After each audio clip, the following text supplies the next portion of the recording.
Doctor APJ. Abdul Kalam उड्डाणपुलावर झालेल्या भीषण अपघाताने परिसर हादरलाय।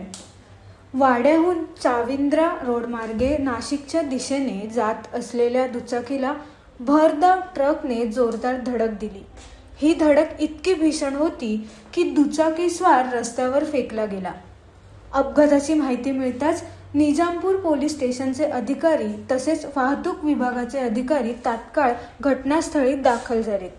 ट्रक चालकाला पोलिसांनी ताब्यात घेतले असून त्याची चौकशी सुरू आहे। संपूर्ण अपघाताचा सीसीटीव्ही फुटेजही समोर आला असून त्या आधारे पुढील तपास केला जातोय। या उड्डाणपुलावर वेगाने धावणाऱ्या वाहनांमुळे अपघातांची मालिका वाढत चालल्याची स्थानिकांची तक्रार आहे। वाहतूक विभागाकडे याबाबत खबरदारीसाठी उपाययोजना करण्याबाबत नागरिकांनी मागणी केली। इथं माझी ड्युटी होती, मी तिथं उभा होतो, तिकडनं पण रॉंग साईड येतात म्हणून मी तिथं त्या गाड्या थांबत होतो। तर एक कंटेनरवाला इकडनं आला आणि शाळेत मुलगी घेऊन एक वडील इकडनं जात होते। तर अचानक आवाज आल्यानंतर आम्ही बघितलं, हे मित्र पण होते माझ्याबरोबर, म्हणजे इथं हे इकडनं येत होते। तर आवाज आल्यानंतर आम्ही ओरडतोय गाडीवाल्याला, थांब थांब थांब।